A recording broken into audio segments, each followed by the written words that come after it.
Alright guys, TacticalRab again today. Hope you're doing well and enjoying your day so far, and as far as Kenny fans are concerned, today went as badly as it possibly could have gone. Atlanta FaZe, fresh off a defeat to Vancouver Surge yesterday, a team that had 3 days of practice with Neptune in the lineup, played OpTic Texas today. Surely a similar option for OpTic was on the cards of getting the win. Nothing of the sort occurred, with Kenny dropping 7 to close out the series. Not the statement to make, with all the criticism floating around, with the whole hook dropping situation over the last couple of days. This has sent the COD community into absolute overdrive. Very much intrigued to your thoughts in the comments. Hit the like button if you enjoy. Subscribe if you're new as always, I greatly appreciate it. We're going to begin here. Some COD Champs drama on the day. If you guys didn't see the discussion between Hex and some others on, okay, the World Cup, COD Champs, could they combine them, be the same thing?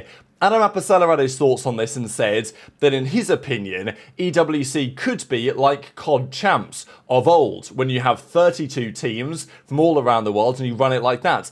That'd be sensational, but keep CDL Champs as it is, maybe in Vegas, maybe not. There was a bit of drama though, because Scrappy tweeted this out today, a couple of tweets he did.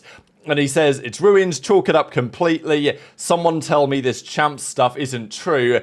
If it is true, it's going to be so bad. So people were thinking, is this to do with the Hex thing? As if this was actually happening, right? And, you know, Champs and EWC were going to be combined, which no one really wants. But nobody really knows the answer to this. CDL Power was saying, oh, Champs is going to be Symbol in, which it's not. And BenJ shut it down on stream. My understanding of what he might be talking about is where the event is going to be. There's some debate on this right now, but my understanding is that Champs is going to be Toronto, but maybe in the same way as the Dallas event last year was actually in Allen. I'm not sure there's a venue in downtown Toronto that they, want to use or feel like is appropriate to use or whatever. So, that might be what he's talking about. I don't know enough to comment yet where it is for sure, because I don't know. So either Scrap was talking about what Hex said and misinterpreting it as that being a thing, or he's talking about this, who really knows? Intrigued to your thoughts in the comment section below, but we'll see in due course exactly where it is going to be. We've got a few series to get into. We're going to start here. Boston playing the Los Angeles Guerrillas Gentlemaids. And this was a banger series, as I thought it might be. I did take the Boston 3-2 pick on this, and I did get it right. But it was competitive. I just think for Gentlemates, man, I'm surprised they didn't make a change after Major 1, and I think after this series, surely they've got to be seriously thinking about it, right? They did win the game 1. It was actually a pretty impressive hold. PerJ made a nice flank, got 1 kill, then he dropped down into the water kind of by accident. Might not have mattered anyway. The Boston push was shut down. That was a tough map to lose, but the game 2 was also a hacienda. It was a great 1v1 here between Priestahh and Snoopy.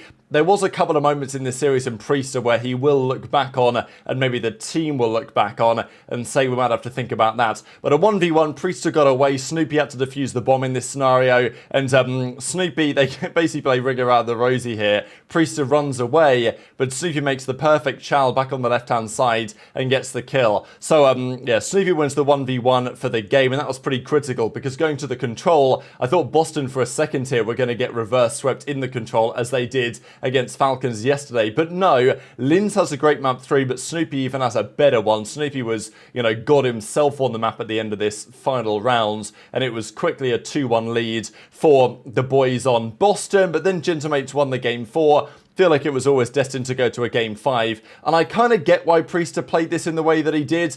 But still, when you play it like this and the guys just defuse, you do look like a bit of a clown. Good play from Boston. PerJ hopping on the bomb. I don't know why I keep calling him PerJ. Purge hopping on the bomb. Snoopy looking over him. The bomb was defused by the time that Priestahh peaked. So, it was good play from Boston, I thought, to defuse it. I understand why Priestahh didn't expect them to hop in immediately, but you still, as I say, look a bit of a clown when this happens. And then the game concluded shortly afterwards with Purge making some big plays.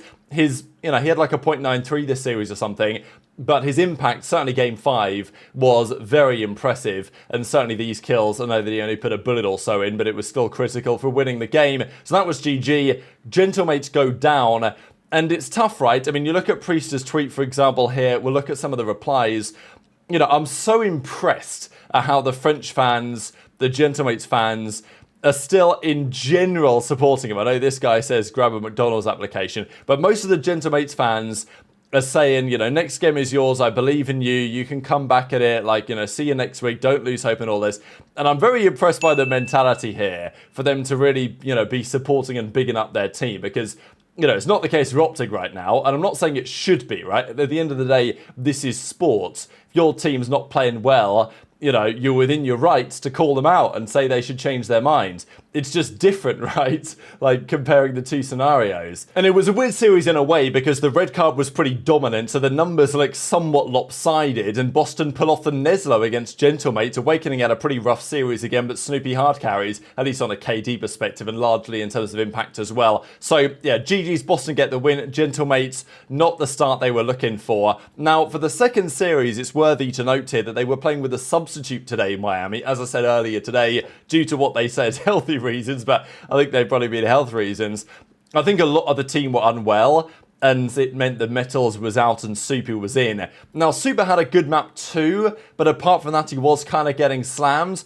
Map 1, Miami actually won. This was a crazy skyline. I mean, it's another absolute bang out. Is anyone really surprised at that? Not really. The game 2, Super had a nice play. This was a big play from Super, to be fair, kind of making his name a little bit, right? 1v2 for Super in this scenario. Gets the first kill here onto Neo, or Nero. 1v1 onto Geo, not straight out of the Matrix. And Super gets this kill as well onto Geo. It's a nice play, nice kills, right? But he wasn't great on the other maps. Is he still a talented player? Yeah. Are there issues with them that series? Yeah. I mean, look, they're playing with a substitute at the end of the day. It's never ideal coming into that setup very last minute, but still, fair play to Paul X. They got him a jersey that fits him, he popped his in, and he was cooking, right? Map 4, he was playing well, the team was playing well, Rocker got over the line in 4, so fair play, didn't even take them to a map 5 on this occasion, and yeah, GG's, Miami won the game 1, but after that it was all downhill. Lucky with the 0.7, not ideal, and, you know, I think that for Miami we are going to see something of a regression to the mean this stage,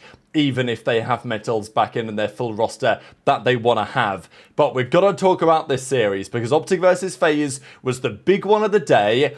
And OpTic today set up this. I thought was really cool. They were doing like a live stream, basically, of the players in their setup. I just noticed, actually, you guys see on the wall here, they got this picture of Shotzzy. This was where, on the back left, they had this picture of Pred, and they took it down after he was dropped. So that picture is not back up yet, and maybe it will be, maybe it won't, who knows. But this is their setup anyway, playing next to each other, and this is being live streamed while they were playing. And this was what OpTic tweeted. Time to lock in, you know, ready to go. Let's get, you know, cooking, basically. Unfortunately, this was pretty much the only tweet that OpTic did this series, because there wasn't really much positive to tweet. And this was a pretty cool stat to look at as well. So FaZe, they owned OpTic last year, 7-1, wasn't even close. Modern Warfare 2 was the other way around, obviously. It was 5-0. Vanguard was the same thing. Kind of remarkable, I think, in those two games that, you know, it was 10-1 to OpTic in those two titles. And in the other two titles, it's been 10-2. So, well, now 11-2, as we'll discuss here in a second. Of course, Drazah came in Modern Warfare 3, the CEO of OpTic and all that. And, well, that's pretty much what we saw today. Now, look, Map 1 and Map 2 weren't that bad. You've got to consider that FaZe, they lost to Surge yesterday, and Surge played very well, and they deserve a lot of credit, especially because Neptune came in pretty last minute. They didn't have much practice, neither did OpTic, so, you know, if Surge can beat them, there's no reason why OpTic shouldn't have been able to at least put up a better fight either.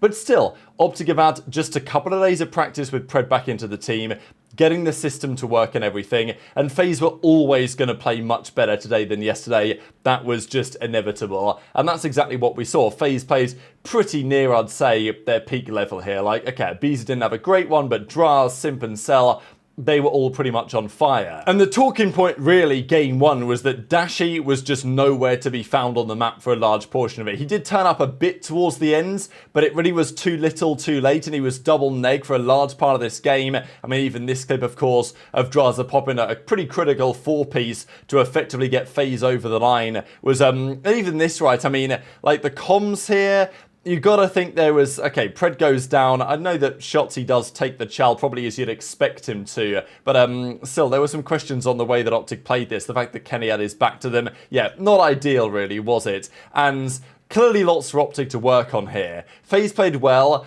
the game one was pretty comfortable, but it wasn't like horrific or anything. It's just Dashy had a hard time. And I think for Dashy, it's very interesting because we talked about his tweets earlier today. He was discussing the meta, this no skill meta and all this. Now, I get why he doesn't like the meta because he doesn't seem to be very good at it right now. I mean, you know, he was talking about how the ARs, like, it's too good almost for the ARs. It takes no skill and everything, like the ARs are flying around the map. But, you know, obviously if the AR's really good, you better deliver with it, right? So that was a problem for Dashy and also for Kenny, let's be real, as the series goes on here. This was an interesting one in the search and destroy. I mean, Simp was making mega plays, as he always does. FaZe took a sizable lead. OpTic made a bit of a comeback here. Kenny actually had a pretty good start to the search and destroy, which is frankly not exactly what I was expecting. I thought that Kenny and Pred in the search would be kind of weak. It was actually Shotzzy who had a really rough vault search and destroy here. And it went to 5-4, I think, and then eventually FaZe took the win. But the most important map here, really, was the Game 3, because this was the map that set the tone and certainly concluded the tone for the series, because this was a protocol control that FaZe had lost the previous day to Surge pretty comfortably, actually, and they played OpTic on it, and OpTic just got battered this map, and Kenny especially, right? And this was, I wouldn't say my fear, because, you know, it's merely a talking point. I don't really care one way or the other. I find it entertaining. But it was the fear for Kenny, that after all the criticism he was taking, the fact that he went on stream the other day to say, not explicitly, but effectively, this is why we got rid of Hook, the team wasn't playing the game the right way. And then, you know, Kenny coming out and getting slammed on the final map of a series to get 3-0'd by FaZe, that is not what he would have wanted today. And at some point he was 4-17, then he was 7-20. I think this clip was a key one that I wanted to share for you guys, really, because, you know, and this is, like, I know that Kenny can get in his own head sometimes, but he gets this kill, hits the reloads, and then slides backwards. YYs again. I think what he tried to do it, this is why people criticize the YYing, right? Because, you know, he YYs once here. He then, I think, tries to YY, but he maybe presses it once or 3 times or something. He's got his pistol out. He swaps back and he realizes, and then he loses the gunfight. So it's like, you know, how many times does that happen a series? How many times has that lost him critical gunfights? You know, it's just, it's not everything, of course, but it is something that fans are focusing in on, right? Because why wouldn't they in moments like this, especially when it's so critical? So, yeah, this was the player cams after they lost to FaZe. FaZe were up and going. Drazah was loving life, obviously. And, you know, as he said in the post-game interview, I can't be killed versus those guys. CEO of OpTic. Drazah tweeted it out. Y'all didn't think anything different, right? Hashtag CEO, hashtag FaZe up. So, look, fair enough. Drazah is something like 14-3 against OpTic in his last 17 series playing them. It's remarkable the run that he has against that team, and we see some of the numbers here in recent times. These are the results, and they ain't pretty for the green wall against Drazah, but it's not really Drazah and FaZe the story today. It's really about Kenny. I know that FaZe did this sensational tweet with all of, you know, Hex's missed free throws the other day. This is one of the best tweets. Like, FaZe cook up some good stuff, but this was pretty excellent, I'm not going to lie.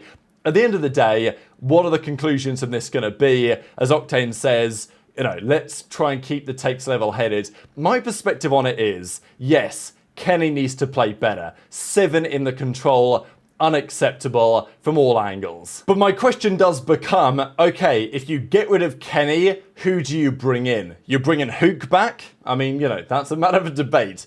But yeah, we'll talk about this over the coming days, I'm sure, but it is the topic of the day.